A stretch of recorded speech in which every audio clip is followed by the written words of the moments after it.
আসসালামু আলাইকুম প্রিয় দর্শক, অন্য মঞ্চের আলাপচারিতায় আপনাদের সকলকে আমন্ত্রণ জানাচ্ছি। ইন্ডিয়ান আর্মির গোপন বাংলাদেশ সফর এবং সেনা প্রধানের উত্তরাঞ্চল সফর কি হতে যাচ্ছে, এই প্রসঙ্গটা নিয়ে আপনাদের সামনে এই মুহূর্তে কথা বলবো। আপনারা জানেন বা আমরাও বলেছিলাম যে ইন্ডিয়ান আর্মি বাংলাদেশ সফর করতে আসছে না 14 থেকে 16 অক্টোবর। 14 অক্টোবরের আগে, দুদিন আগে আমি একটি কন্টেন্টে বলেছিলাম, ভারতীয় গণমাধ্যমে এই খবরটি প্রকাশ হয়েছিল এবং এটা সবকিছু ঠিক ছিল, সফরটাও ঠিক ছিল। কিন্তু এই সফরটাকে নিয়ে একটা কানা ঘোষা, একটা জল ঘোলা করার একটা প্রক্রিয়া শুরু হয়ে গিয়েছিল। যে মুহূর্তে জানাজানি হয়ে গেল যে ইন্ডিয়ান আর্মি বাংলাদেশে আসছে, সেই মুহূর্তে ইন্ডিয়া বিরোধী, বাংলাদেশ বিরোধী শক্তি জল ঘোলা করা শুরু করে দিয়েছিল।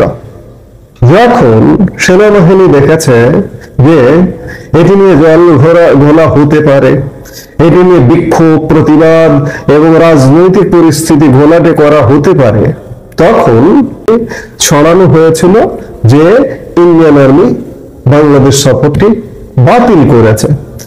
আমি বিশেষ করে যে কন্টেন্টটি করেছিলাম, ইন্ডিয়ান আর্মি বাংলাদেশে আসছে এবং সেনাপ্রধান জেনারেল ওয়াকারুজ্জামানের সৌদি আরব সফর বাতিল, সেটি একটি ভারতীয় গণমাধ্যম নর্থ ইস্ট নিউজের সূত্র ধরে কন্টেন্টটি করেছিলাম। আমরা সাধারণত যেটি করি, কোন সংবাদ মাধ্যমে কোনো সংবাদ প্রকাশিত হলে সেটি রেফারেন্স দিই, যেহেতু সংবাদ মাধ্যমে প্রকাশ হয়েছে। কিন্তু আমাদের বিভিন্ন সোর্স থেকে যে সব খবরগুলো পাই, সেগুলো কিন্তু আমরা অনুজ্জ রাখি এই কারণে যে সোর্স খবরটি দিয়েছে সেই সোর্সের নিরাপত্তার স্বার্থে।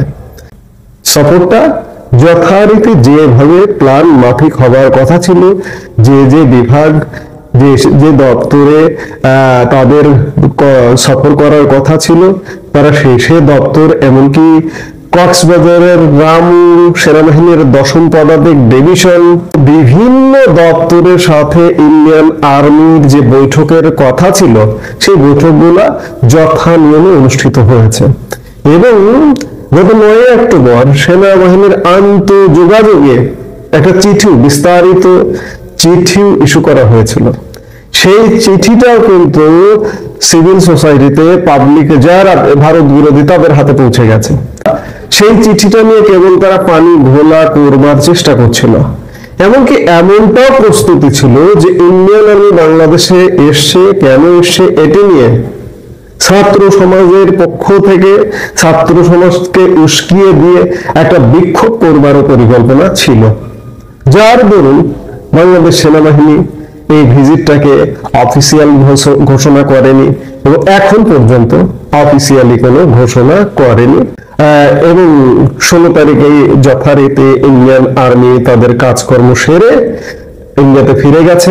সেনাপ্রধান জেনারেল ওয়াকারুজ্জামান ইন্ডিয়ান আর্মি যেদিন 16 অক্টোবর ফিরে গেছেন, ঠিক সেদিন উত্তরাঞ্চলের 2টি বিমান ঘাঁটি, ব্রিটিশ আমলে তৈরি বিমান ঘাঁটি, ঠাকুরগাঁ, লালমনিরহাট বিমান ঘাঁটি 16 অক্টোবরই দিনের শেষ ভাগে পরিদর্শন করেছেন। এই সবকিছু মিলে একটা ধোঁয়াশা তৈরি হয়েছে, আসলে কেন ইন্ডিয়ান আর্মি কেন আসছে।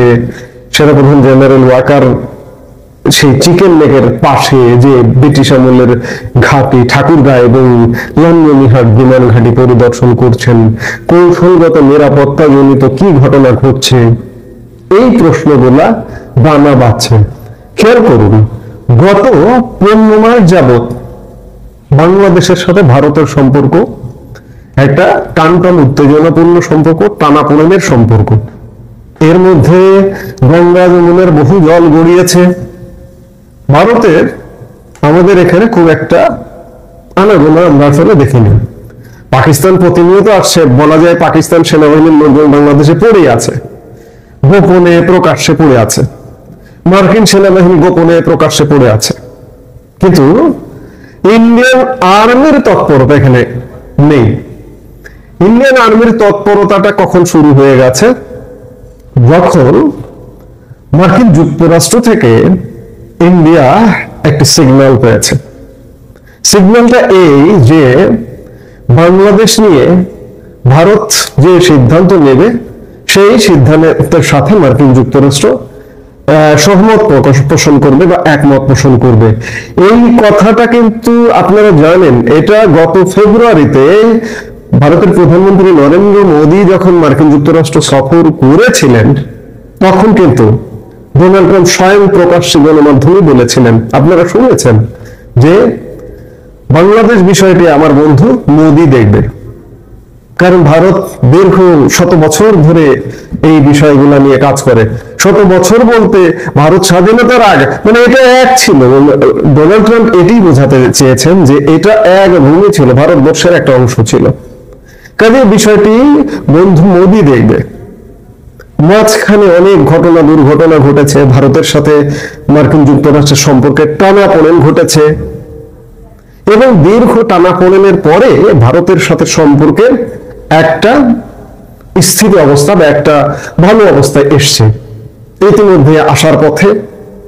এবং এই আসার পথের অন্যতম একটি শর্ত বলুন বা একটি নিয়ামক বলুন বাংলাদেশ ইস্যু। বাংলাদেশ ইস্যুর সঙ্গে ভারতের নিরাপত্তা জড়িত। সেই নিরাপত্তার জন্য মার্কিন যুক্তরাষ্ট্র ইতিমধ্যে ভারতকে একটা গ্রিন সিগন্যাল দিয়েছে যে বাংলাদেশ বিষয়ে আমরা কোনো খবরদারি করব না, এবং বাংলাদেশ বিষয়ে আমাদের যে নীতি পরিকল্পনা ছিল বাইডেন প্রশাসন থেকে, আমরা সেগুলো খানিকটা সংশোধনে যাব। ঠিক তখন ইন্ডিয়ান আর্মি বাংলাদেশে এসছে, এবং তাও আবার ইন্ডিয়ান আর্মি ইন্টেলিজেন্সের ঊর্ধ্বতন কর্মকর্তা, একজন মেজর জেনারেলের নেতৃত্বে, একজন মেজর জেনারেল ছিলেন, একজন ব্রিগেডিয়ার ছিলেন, একজন কর্নেল ছিলেন। কেন এসছেন? ভালোর জন্য এসছেন, বাংলাদেশের ভালোর জন্য এসছেন। এবং আগামীতে সামনের দিনগুলোতে এরকম আরো 12 বার গোপন সফর হবে, সেটি বাংলাদেশের ভালোর জন্য। কারণ আপনি বাংলাদেশের জনগণের একটি অংশ যে যাই বলুন না কেন, যত ভারত বিরোধিতা করুন আর পাক প্রেম করুন, পাক প্রেম করে লাভ নেই। পাক আমাদের শত্রু রাষ্ট্র, পাকের সাথে যুদ্ধ করেই আমাদের স্বাধীনতা অর্জন করতে হয়েছে। সো পাকিস্তানি হুম্বিতম্বি তৎপরতা এখানে চলতে পারে না, ইন্ডিয়ান তৎপরতাও চলতে পারে না নিয়ম বহির্ভূত ভাবে। কিন্তু বাংলাদেশের ভালোর সাথে বাংলাদেশের স্বাধীনতা মুক্তিযুদ্ধে একটা প্রধান সহযোগী দেশ ইন্ডিয়া, সেই জায়গা থেকে এবং আমরা এখনো নানা রকম সহযোগিতা সাহায্য নিয়ে আমরা খেয়ে পড়ে যদি বেঁচে আছি এই কথাটা যদি বলি তাহলে হয়তো ভুল হবে না।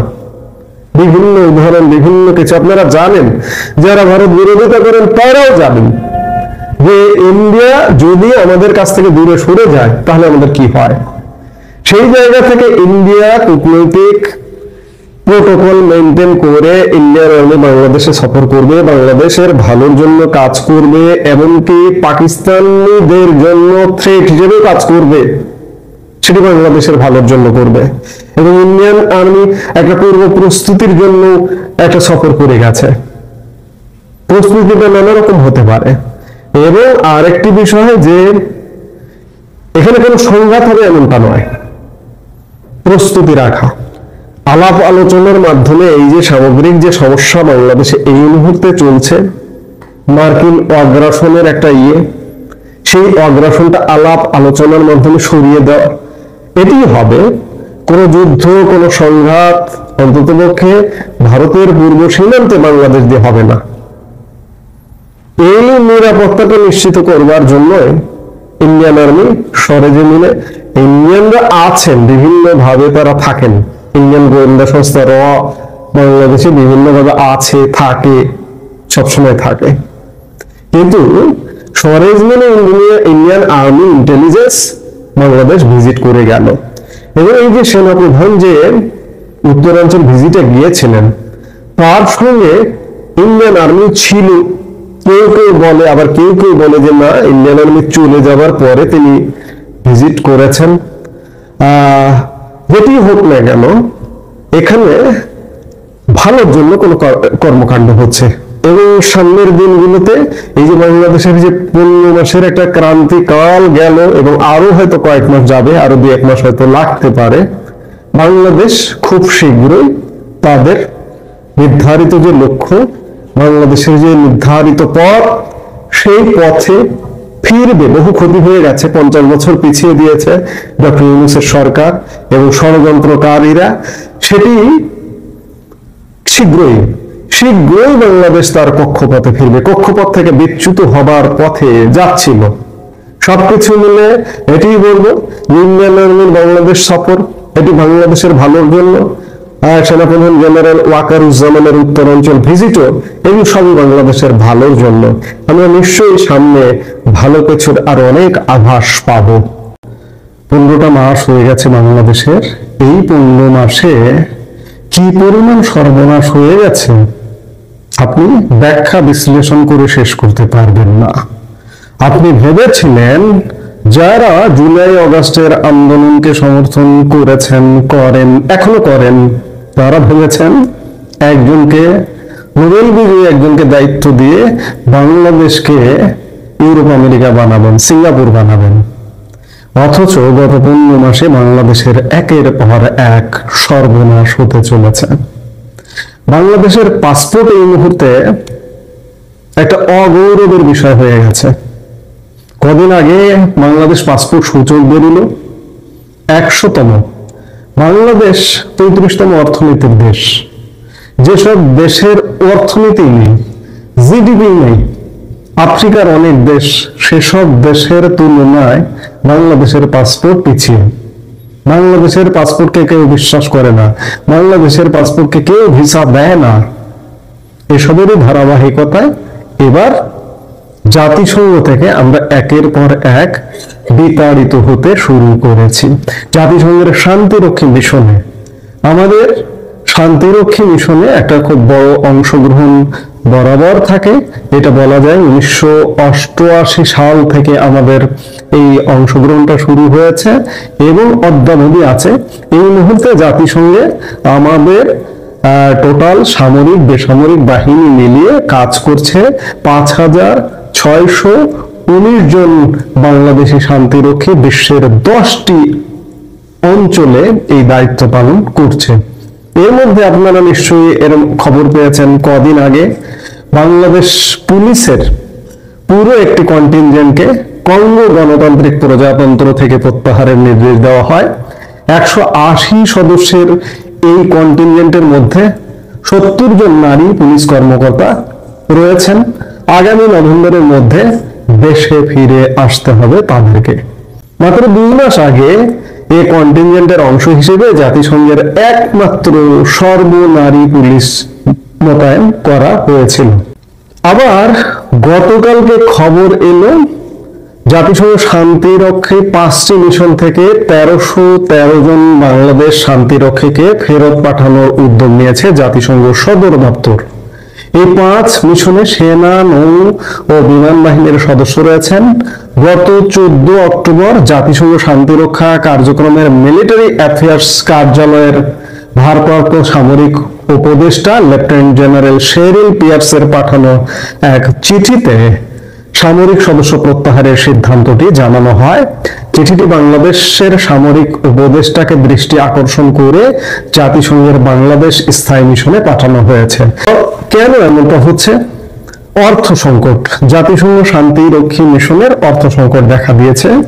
অর্থ সংকটে 15% মতো বাজেট কাট করা হবে, হ্রাস করা হবে। কেন অর্থ সংকট? আপনারা সেটাই জানেন যে বিশেষ করে জাতিসংঘের সবচেয়ে বড় দাতা দেশ মার্কিন যুক্তরাষ্ট্র জাতিসংঘের ফান্ড ক্রাইসিসের মধ্যে একটা গুরুত্বপূর্ণ ভূমিকা পালন করছে।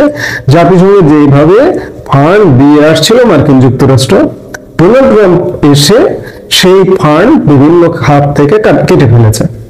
ইতিমধ্যে ওয়ার্ল্ড হেলথ অর্গানাইজেশন থেকে নিজেকে প্রত্যাহার করে নিয়েছে। জাতিসংঘ মানবাধিকার হাই কমিশন যেটির কার্যালয় হয়েছে কয়েকদিন আগে বাংলাদেশে, সেটি থেকে প্রত্যাহার করে নিয়েছে। শান্তিরক্ষী মিশনে বরাদ্দ কমিয়ে দিচ্ছে এবং মূল জাতিসংঘ থেকেও নানা রকম বের হয়ে যাবার মতো অবস্থা ঘটছে, যার দরুন জাতিসংঘ হিসেব করে দেখাচ্ছে যে শান্তিরক্ষণ মিশন থেকে 15% বাজেট হ্রাস করতে হবে। স্বাভাবিকভাবে 15% সৈন্য বা শান্তিরক্ষী বাহিনীর সদস্য যারা আছে তাদেরকে বাদ দিতে হবে। কিন্তু বাংলাদেশকে কিভাবে বাদ দিচ্ছে দেখুন, প্রায় 1500 জনকে ইতিমধ্যে বাদ দেবার খবর আমরা পেলাম। জাতিসংঘে কাজ করে কতজন, আমি খানিক আগে যে হিসেবটি বললাম যে 5619 জন বাংলাদেশি শান্তিরক্ষী বিশ্বের 10টি অঞ্চলে দায়িত্ব পালন করছেন। এখন যদি 15% বাদ দেয়, ম্যাক্সিমাম 800-900 সদস্য আমাদের বাদ দিতে পারে, কিন্তু ইতিমধ্যে 1500 সদস্য বাদের খবর পাওয়া গেল এবং এই বাদের তালিকাটা আরো দীর্ঘ হতে পারে, অর্ধেক হয়ে যেতে পারে। যেখানে 15% বাজেট ঘাটতি, সেখানে আমরা ইতিমধ্যে 25%-এর বেশি পড়ে গেছে। এই 25%-এর বেশি কেন পড়ছি? পুলিশের কন্টিনজেন্টকে যখন বাদ দেওয়া হলো, পুলিশের নাম প্রকাশে অনিচ্ছুক একাধিক শীর্ষ কর্মকর্তা বলেছেন শুধুমাত্র কূটনৈতিক দুর্বলতার কারণে বাংলাদেশ আজকে এই ক্ষেত্রেও ভয়ঙ্কর পরিণতিতে পড়ছে। কূটনৈতিক দুর্বলতার কারণে নানা ক্ষেত্রে যেমন ভয়ঙ্কর পরিস্থিতিতে পড়ছে বাংলাদেশ, পৃথিবী থেকে বিচ্ছিন্ন হয়ে যাচ্ছে, ঠিক তেমনি জাতিসংঘ শান্তিরক্ষী মিশন থেকে বাদ পড়ছে। 15%, 800-900 বাদ যাবে। সেক্ষেত্রে বাংলাদেশ যদি কূটনৈতিক তৎপরতা চালাতে পারত, 100-200 বাদ দিয়ে কিন্তু বাংলাদেশ মার্জনা পেতে পারত। কিন্তু ইতিমধ্যে বাংলাদেশকে শান্তিরক্ষী মিশন থেকে 25%-এর বেশি সদস্য বাদ দিয়ে দেওয়া হয়েছে এবং আরো 25% যে আসবে না, কারণ কূটনৈতিক তৎপরতা নেই বাংলাদেশে। বাংলাদেশের এই মুহূর্তে বাবা মা কেউ নেই, তাহলে বাংলাদেশ কিভাবে, এই যে একটি করে ঘটনা ঘটছে, এই ঘটনাগুলো থেকে কিভাবে উদ্ধার পাবে? উদ্ধার পাওয়ার কোনো উপায় নেই। এই মুহূর্তে যে সরকার চলছে, এই সরকার দেশবিরোধী সরকার যদি বলেন তাহলে ভুল হবে না। একমাত্র উপায় যথাযথ যোগ্য রাজনৈতিক সরকার আসতে হবে। এছাড়া আপনার পাসপোর্টের সূচনায় আপনি নেমে যাবেন, আপনি বিশ্বের কোথাও চাকরি বাকরি ব্যবসা বাণিজ্যের জন্য আপনি বাংলাদেশের মানুষ যেতে পারবেন না, বিশ্ব থেকে বিচ্ছিন্ন হয়ে যাবেন। জাতিসংঘ শান্তিরক্ষী মিশন থেকে একের পর এক মিশন কর্মীরা ফেরত আসবে এবং আমাদের বিভিন্ন যারা বিশ্বের বিভিন্ন জায়গায় কাজ করে তাদেরও নানা রকম সমস্যা আছে, কিন্তু কূটনৈতিক কোন রকম তৎপরতা নেই। সকল ক্ষেত্রে ব্যর্থতার মতো কূটনৈতিক তৎপরতার ক্ষেত্রেও সীমাহীন ব্যর্থতার পরিচয় দিয়েছে এই সরকার। তারই বহিঃপ্রকাশ ইতিমধ্যে প্রায় 1500 জাতিসংঘ শান্তিরক্ষী মিশন কর্মী বাংলাদেশে ফেরত পাঠানোর নির্দেশ দেওয়া হয়েছে। এর শেষ নয়। এইভাবে চলতে থাকলে এইভাবেই ধ্বংস হয়ে যাবে আমাদের সবকিছু। কাজেই কি করতে হবে? বাংলাদেশের মানুষকে সিদ্ধান্ত নিতে হবে যে বাংলাদেশে কি হওয়া উচিত। এই যে জগদ্দল পাথরের মতো বসে আছে একটি সরকার, ছোট জগন্নাথ সরকার, কোনো দিকে কোনো তৎপরতা নেই, এভাবে তো ভাই একটি দেশ চলতে পারে না। দেশ চলতে হলে যথাযথ ব্যবস্থা, আত্মবিশ্বাসী ব্যবস্থা, আত্মবিশ্বাস সম্পন্ন রাজনৈতিক সরকার দরকার। মরি বাঁচি জনগণকে নিয়েই বাঁচবো মরবো এমন সরকার দরকার এবং সেই সরকারটাই আপনারা প্রত্যাশা করুন বাংলাদেশের জনগণকে, সেটাই বলবো। এই মুহূর্তে এ পর্যন্ত। সবাই ভালো থাকুন, সুস্থ থাকুন।